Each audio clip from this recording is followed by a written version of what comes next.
um impacto neurológico. Eu queria que você falasse um pouquinho sobre esse impacto também. Essa parte do impacto é uma das partes, pastora, que a gente mais consegue pontes de comunicação com pessoas não cristãs.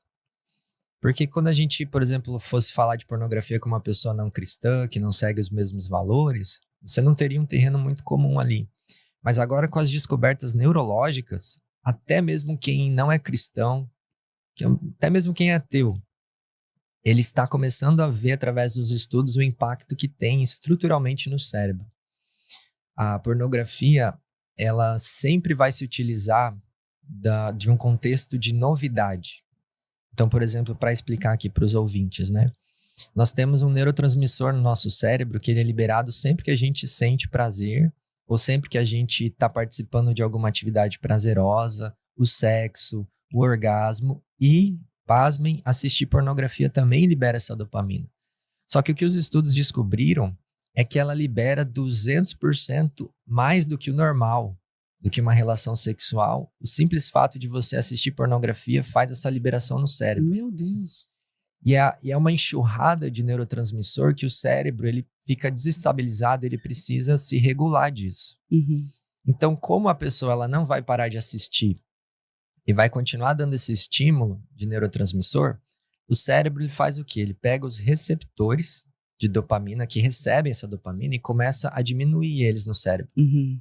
Para que aquele conteúdo ali que está flutuando no cérebro, ele não seja captado pelos receptores, porque está fazendo mal. Então o cérebro tenta se regular. Uhum. E ao tentar diminuir os receptores, gera o que a ciência chama de tolerância. Uhum. É o mesmo processo para outras drogas, até mesmo cafeína. Uhum. A gente percebe, né, quando a gente começa a tomar café, Uhum. que uma simples dose faz um efeito, mas daí daqui a pouco você começa a precisar tomar mais, né? Uhum.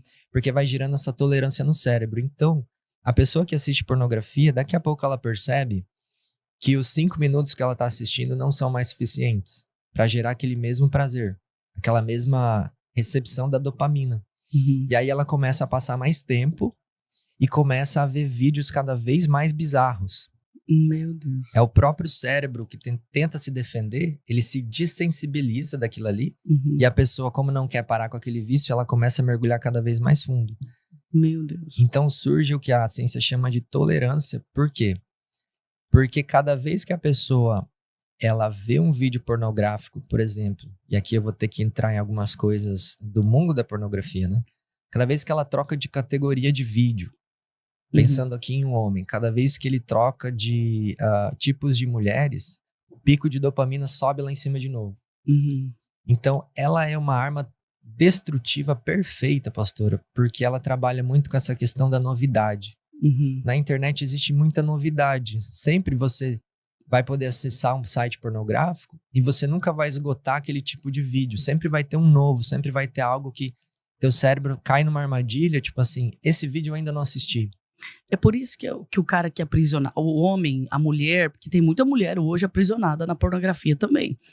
É por isso que eles acabam até assistindo vídeo de animais, essas Sim. coisas absurdas, essas coisas bizarras que a gente ouve por aí, né?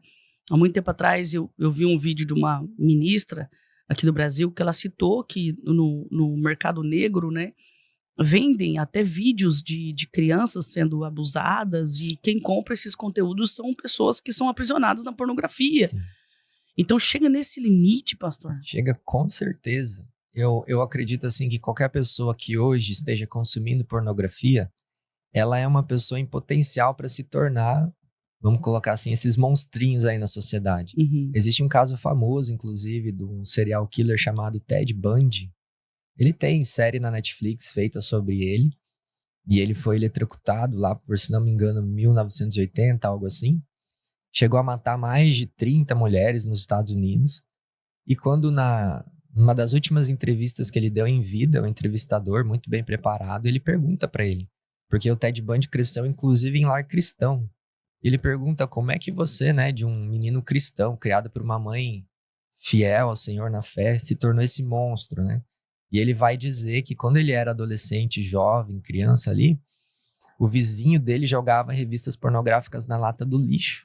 E ele ia lá com os amigos e ficava folheando.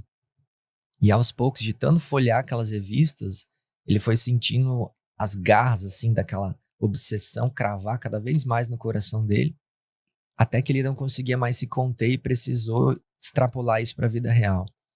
Então é um processo que hoje a neurociência ela já entende que é igual o que acontece com a cocaína. Isso que eu ia falar.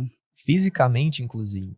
Eu vi uma doutora que é bem famosa, ela falando assim que é muito parecido, né? Sim. E o vício, né? A apreensão é muito parecido. Sim. Isso é a mesma destruição que uma cocaína faz no cérebro, a pornografia também faz. Isso é comprovado hoje, pastor, é terrível. E esse dado as pessoas não tinham até um certo tempo atrás. E agora está começando a popularizar esses estudos. Então, por exemplo, eu tenho a fonte aqui, né? O Dr. Lawrence Tucker. Eu tenho, inclusive, depois um material que ele mostra a tomografia do cérebro. E ele faz essa comparação, porque é um processo de escaneamento do fluxo sanguíneo cerebral. Aí ele coloca lá um paciente viciado em cocaína e ele consegue mensurar, rastrear o fluxo sanguíneo cerebral desse paciente. E ele percebe que tem áreas do cérebro que estão desativadas pelo vício na cocaína. Quando ele faz isso com um cérebro viciado em pornografia, ele descobre que tem até mais áreas desativadas. Meu Deus! Porque o estímulo da pornografia ele é tão intenso e tem tantas variedades para você viciar lá, que ele acaba sendo até mais danoso nesse sentido que a cocaína. Há muito tempo as pessoas pensavam que pornografia não tem problema porque não é uma droga real, não tem uma substância palpável que eu estou colocando na boca, que eu estou cheirando, que eu estou fumando, só que ela gera o mesmo efeito estrutural no cérebro. E aí a gente tem um componente no cérebro chamado córtex pré-frontal, que quando o cérebro começa a fazer essa diminuição dos receptores de dopamina para sobreviver a toda aquela bomba de estímulos, ele começa a diminuir a atividade no córtex pré-frontal, que é o centro de tomada de decisão do homem, é o centro de empatia, é onde a pessoa tem a sua racionalidade ali que distingue muitas vezes a gente de um animal. Então a pessoa ela começa a ficar cada vez mais animalesca assistindo pornografia. Meu Deus, que forte isso. Misericórdia. Ela vai perdendo uma capacidade mental de raciocínio. Estudos dizem que diminui o QI, quociente de inteligência. Ela vai perdendo a empatia, inclusive, por pessoas reais do próprio casamento dela, a esposa. Um dos impactos, né, emocionais que a gente vê muito é esse distanciamento que vai gerar, distanciamento emocional. Vamos falar primeiro em casamento, né?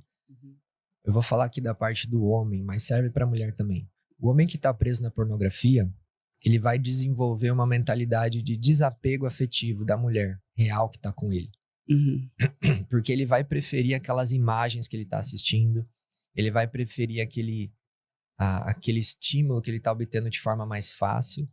Então vai gerar uma desconexão do sexo, uma desconexão da comunhão em troca de um estímulo artificial. Então essa esposa, por exemplo, que relatou ali, com certeza ela vai perceber que o marido dela não está presente.